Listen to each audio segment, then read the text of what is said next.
Middle Byzantine art. Byzantine कला के द्वितीय चरण में आकृति विरोधी अभियान की समाप्ति के पश्चात पूर्वी देशों में कला का पुनः उत्थान होने लगा। बाइजेंटाइन की शक्ति भी पुनः बढ़ गई, जो कि 11वीं शताब्दी तक सुरक्षित रही। इस समय कला के विकास में मैसेडोनियन राजवंश का विशेष योगदान रहा। इस समय मूर्तियों का स्थान प्रतिमा चित्रों तथा मणिकुट्टम चित्रों ने ले लिया। पांडुलिपि चित्रण भी राष्ट्रीय भव्यता के साथ प्रचुरता से विविध केंद्रों में हुआ।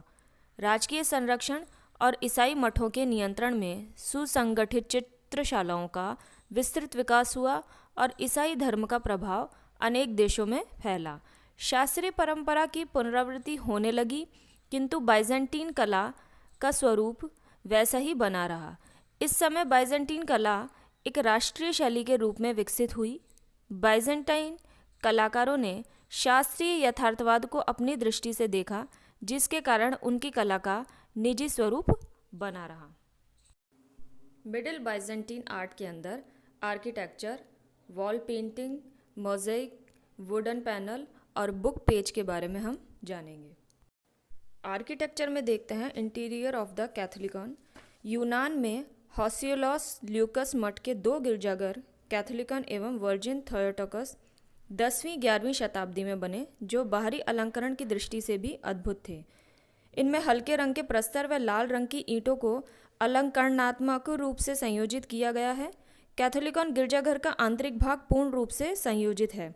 संपूर्ण गिरजाघर में ओल्ड एंड न्यू टेस्टामेंट पर आधारित घटनाओं व संतों का चित्रण चमकदार रंगों में किया गया है। ओल्ड और न्यू टेस्टामेंट, ओल्ड में दुनिया के निर्माण के इतिहास में जो बात की गई है उससे रिलेटेड चित्र यहाँ बने हैं, और न्यू टेस्टामेंट में जो क्रिश्चियन चर्च जो होते हैं उनमें जीसस के लाइफ और टीचिंग से जुड़ी हुई बातें कही गई है, उस पर चित्र बने हैं।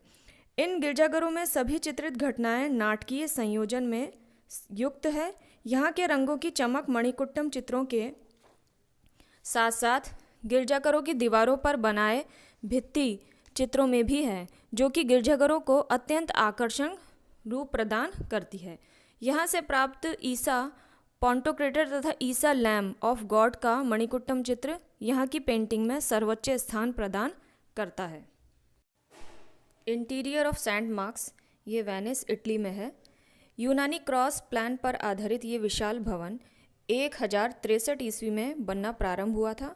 इसमें 5 विशाल गुंबद है जो स्वर्णिम आभायुक्त मणिकुट्टम चित्रों से अलंकृत है। मध्य गुंबद के बीच में एक सिंहासन पर कबूतर पवित्र आत्मा के रूप में विराजमान है। गुंबद के नीचे चारों तरफ खिड़कियां बनाई गई हैं जो संपूर्ण चर्च को प्रकाश देती हैं। खिड़कियों के नीचे मुख्य द्वार पर भी पेंटिंग बनाई गई है। इस चर्च के खंभे ग्रीक आर्किटेक्चर से प्रभावित हैं। रोमनस्क और गॉथिक आर्ट के लिए यह आर्किटेक्चर एक नया प्रयोग था। आगे चलकर इस वास्तुकला को आधार मानकर नए नए भवनों का निर्माण हुआ। लैमेंटेशन ओवर द डेड क्राइस्ट, इस वॉल पेंटिंग में क्राइस्ट मृत दिखाया है। मैरी को उनके सिर को अपनी गोद में उठाकर शोक व्यक्त करते हुए दिखाया गया है। ऊपर आकाश में 3 एंजल्स को शोक व्यक्त करते हुए दिखाया है। सभी आकृतियों के सिर के पीछे डिवाइन सर्किल को दिखाया गया है। क्राइस्ट के सर के पीछे जो डिवाइन सर्किल है उस पर क्रॉस का चिन्ह बना है, जिसको कि पवित्र चिन्ह माना गया है। क्राइस्ट के शरीर को शिथिल बनाया गया है तथा सभी आकृतियों के चेहरे पर दुख का भाव प्रकट हो रहा है। इसमें मुख्यतः नीले, पीले व भूरे रंगों का प्रयोग अधिक किया गया है। मोज़ेक पेंटिंग द क्रूसिफिकेशन, इस मोज़ेक पेंटिंग का ऊपरी भाग नष्ट हो चुका है। इस पेंटिंग में क्राइस्ट का क्रूसिफिकेशन दिखाया गया है। सेंटर में क्राइस्ट को समर्पित भाव से सूली पर लटके हुए दिखाया गया है।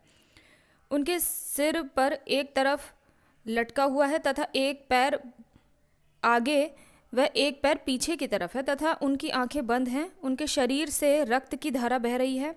क्राइस्ट के बाएं और वर्जिन मैरी तथा दाईं और युवा भक्त जॉन खड़े हैं, जिनके चेहरे से दुख प्रकट हो रहा है। क्राइस्ट व पैरों के नीचे कंकाल को दिखाया गया है। नेक्स्ट है जो भी मोज़ेक है, the Pantocrator with the Virgin angels and saints. ये मोज़ेक पेंटिंग एप्स में बनाया गया है। यहाँ पर क्राइस्ट की पूरी जो बॉडी है में हाथों को जकड़ा हुआ दिखाया गया है। हाथों का आकार लंबा एवं पतला है। उनके हाथ में होली बाइबल को पकड़े हुए दिखाया गया है, जो कि सुनहरे रत्नों से जड़ित हैं। क्राइस्ट के सर के पीछे आभा मंडल बनाया गया है, जिस पर क्रॉस का चिन्ह बना हुआ है। वहाँ पर छाया एवं प्रकाश का अद्भुत सम्मिश्रण है। दोनों तरफ एंजल्स को दिखाया गया है तथा नीचे सेंटर में मैडोना को सिंहासन पर बैठे हुए दिखाया गया है। बाइजेंटीन के मिडिल पीरियड तक आते आते बुक के कवर पेज और पैनल चित्र भी काफ़ी प्रचलन में आ गए थे। यह है डेविड कंपोजिंग द हार्प। इस बुक पेज पर जो चित्र अंकित किया गया है वह बाइबल से संबंधित है। इस चित्र में 2 आकृतियां बनाई गई हैं जो वाद्य यंत्र बजाते हुए दिखाई गई हैं। इनके पीछे प्राकृतिक दृश्यों का चित्रण किया गया है। भेड़ों, कुत्तों आदि का सजीव अंकन किया गया है। पीछे एक खंबे को दिखाया गया है तथा खंबे के पीछे एक लड़की को यह सब दृश्य देखते हुए बनाया गया है। इस चित्र के चारों तरफ हाशिए बनाए गए हैं, जिसे चारों तरफ ज्यामितीय आलेखनों से अलंकृत किया गया है। इसमें भूरे, लाल व बैंगनी रंग देखने को मिलते हैं। चित्र को बहुत ही आकर्षणपूर्वक तरीके से बनाया गया है। क्राइस्ट एंथ्रोन्ड विद सेंट्स, इस पैनल को रिलीफ वर्क के द्वारा बनाया गया है। इसे 3 भागों में बांटा गया है। बीच वाले भाग को चित्र के अनुसार 2 भागों में बांटा गया है। ऊपर वाले भाग में सिंहासन पर क्राइस्ट को बैठे हुए दिखाया गया है। उनके एक हाथ में बाइबल को दिखाया गया है। दोनों तरफ सेंट जॉन और वर्जिन को खड़े हुए दिखाया गया है। नीचे वाले भाग में उनके 5 अनुयायी दिखाए गए हैं। तो अंत में एक wooden panel the Vladimir Madonna का देखेंगे, जो टेम्परा पद्धति में वुड पर बना हुआ है।